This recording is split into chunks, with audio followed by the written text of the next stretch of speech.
ನಾಯಕ doctor BR Ambedkar ಕ್ಷೇಮಾಭಿವೃದ್ಧಿ ಸಂಘದ ವತಿಯಿಂದ ಹಾಗೂ ಅಂಶರ ಸಹಾಯಸ್ತ ಸೇವಾ ಟ್ರಸ್ಟ್ ಸಂಘದ ವತಿಯಿಂದ ಇವತ್ತು ನಾವು ಕನ್ನಡ ರಾಜ್ಯೋತ್ಸವ ಹಾಗೂ ಇವತ್ತು 3 ಜನದ ಪುತ್ಥಳಿ ನಮ್ಮ ರಾಜಾಜಿನಗರದಲ್ಲೇ ತ್ರಿಮೂರ್ತಿಗಳ ಪುತ್ಥಳಿ doctor BR Ambedkar, doctor Rajkumar, karate king Shankar Nag ಅವರ ಪುತ್ಥಳಿ ಅನಾವರಣ ಮಾಡಬೇಕು ಅಂತ ತುಂಬ 20 ವರ್ಷದ ಕನಸಾಗಿತ್ತು.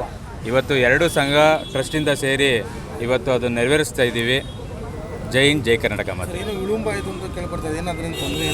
ತೊಂದರೆ ಏನಿಲ್ಲ. ಅದರಿಂದ ಹಿಂಗೆ ಬೇರೆ ಬೇರೆ ತಂಡಗಳಿಂದ ನಮಗೆ ಸ್ವಲ್ಪ ಇದಾಯಿತು. ಅದಕ್ಕೋಸ್ಕರ ಇವಾಗ ಎಲ್ಲ ತಂಡಗಳು ಒಂದೇ ಮಾಡ್ಕೊಂಡು ಹೋಗ್ತಾ ಇದ್ದೀವಿ.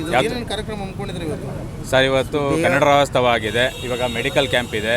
ಆಮೇಲೆ ಸಂಜೆ 5:30ಕ್ಕೆ G. ಪರಮೇಶ್ವರ್ ಅವರು ಬರ್ತಾರೆ ಅಂತ ಹೇಳಿದ್ದಾರೆ. ಅವರಿಂದ ಪುತ್ಥಳಿ ಉದ್ಘಾಟನೆ ಇದೆ. ಆಮೇಲೆ ವಾದ್ಯಗೋಷ್ಠಿ ಕಾರ್ಯಕ್ರಮ ಮತ್ತು ಮುಖ್ಯ ಗಣ್ಯ ವ್ಯಕ್ತಿಗಳು ಆಗಮಿಸಿ ಪಾಲ್ಗೊಳ್ಳುತ್ತಿದ್ದಾರೆ. ಈ ಭಾಗದ ಜನತೆಗೆ ಏನು ಹೇಳಬೇಕು ಅಂದರೆ ಸರ್, ನಮ್ಮ ಕಾರ್ಯಕ್ರಮಗಳು ನಮ್ಮ ಜಾಗದ ಜನತೆಗಳು ಯಶಸ್ವಿ ಮಾಡಬೇಕು ಅನ್ನೋದು ಕೇಳೋದಷ್ಟೇ. ತಮ್ಮ ಶಂಕರ್ BV, ಅಧ್ಯಕ್ಷ. ಅಂಬೇಡ್ಕರ್ ಕ್ಷೇಮಾಭಿವೃದ್ಧಿ ಸಂಘ ಮತ್ತು ಅಂಶರ ಸಹಾಯಸ್ತ ಸೇವಾ ಟ್ರಸ್ಟ್ ಯೋಜನೆ ಮತ್ತು ಧ್ಯೇಯೋದ್ದೇಶಗಳೇನಪ್ಪ ಅಂದರೆ ಕನ್ನಡ ಪರ ಕೆಲಸಗಳು ಹಾಗೂ ಬಡಪರ ಕೆಲಸಗಳು, ಸಾಮಾಜಿಕ ಚಟುವಟಿಕೆಗಳು, ಇದಕ್ಕೆ ಪ್ರೋತ್ಸಾಹ ಆಗಬೇಕು. ಈಗಿನ ಪರಿಸ್ಥಿತಿಗಳಲ್ಲಿ ಕನ್ನಡ ಅಂದರೆ ಎಲ್ಲರೂ ತಾತ್ಸಾರ ಮಾಡೋಕ್ಕೆ ಬಂದುಬಿಟ್ಟಿದ್ದಾರೆ.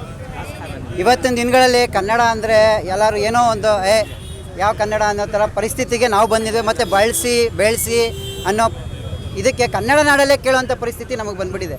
ಸೊ ಅದರಿಂದ ದಯಮಾಡಿ ಎಲ್ಲ ಕನ್ನಡಿಗರು ಕೇಳೋದು. ಮತ್ತು ನಮ್ಮ ಸಂಘ ಮತ್ತು ಟ್ರಸ್ಟ್ನ ಯೋಜನೆಯಲ್ಲಿ ನಮ್ಮ ಉದ್ದೇಶಗಳೇನಪ್ಪ ಅಂದರೆ ನಮ್ಮ ಕನ್ನಡನ ಸದಾಕಾಲ ನಾವು ನಮ್ಮ ಜೊತೆಯಲ್ಲಿ ನಾವು ಬಳಸ್ತಾನೆ ಸಾಗಬೇಕು ಅನ್ನೋದು ನಮ್ಮ ಉದ್ದೇಶ, ಹಾಗೂ ಬೆಳೆಸಬೇಕು ಅನ್ನೋದು. ಮತ್ತು ಸಮಾಜ ಪರ ಬಡಪರ ಕೆಲಸಗಳಿಗೆ ನಾವು ಸದಾ ನಮ್ಮ ಸಂಘ ಮತ್ತು ನಮ್ಮ ಟ್ರಸ್ಟು ಇದ್ದೇ ಇರುತ್ತೆ.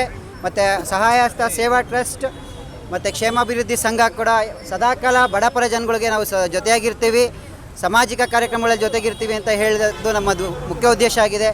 ಮತ್ತು ಉಚಿತ ಕ್ಯಾಂಪ್ಗಳಾಗಿರ್ಬೋದು, ಆರೋಗ್ಯ ತಪಾಸಣೆಗಳಾಗಿರ್ಬೋದು, ರಕ್ತದಾನ ಶಿಬಿರಗಳಾಗಿರ್ಬೋದು, ಮತ್ತು ಕನ್ನಡ ಪರ ಚಟುವಟಿಕೆಗಳ ಕಾರ್ಯಕ್ರಮಗಳಾಗಿರ್ಬೋದು, ಎಲ್ಲವೂ ನಮ್ಮ ಸಂಘದ ವತಿಯಿಂದ ಸದಾಕಾಲ ನಡೀತಾ ಇರುತ್ತೆ. ಪ್ರತಿ ಬಾರಿಯೂ ಕನ್ನಡ ಅಭಿಮಾನಿಗಳು, ಕನ್ನಡ ಜನರು ಇದಕ್ಕೆ ಸಹಕಾರವಾಗಿ ನಿಂತ್ಕೋಬೇಕು. ಓಕೆ, ಕೇಳಬಾರ್ದು ಈ ಮಾತನ್ನ. ಆ್ಯಕ್ಚುಲಿ ನಮಗೆ ತುಂಬ ಬೇಸರ ಉಂಟಾಗುತ್ತೆ. ಬಟ್ ಇಲ್ಲಿ ಕನ್ನಡನ ನಾವು ಕೇಳೋದಂಥ ಪರಿಸ್ಥಿತಿ ಬಂದಿರೋದ್ರಿಂದ ದಯಮಾಡಿ ಎಲ್ಲ ಕನ್ನಡ ಅಭಿಮಾನಿಗಳು ಕನ್ನಡಕ್ಕೆ ಜೊತೆಯಾಗಿ ನಿಂತರೆ ಖಂಡಿತ ಕನ್ನಡ ಬೆಳೆಯುತ್ತೆ, ಕನ್ನಡ ಉಳಿಯುತ್ತೆ ಅಂತ ನಾನು ಹೇಳೋಕ್ಕೆ ಇಷ್ಟಪಡ್ತೀನಿ. ಧನ್ಯವಾದಗಳು. ಈ ಅವಕಾಶ ಮಾತಾಡೋಕ್ಕೆ ಅವಕಾಶ ಕೊಡೋಕ್ಕೆ. ನನ್ನ ಹೆಸರು ಜಯರಾಮ್ ಅಂತ, ಪ್ರಧಾನ ಕಾರ್ಯದರ್ಶಿ ಅಂಶರ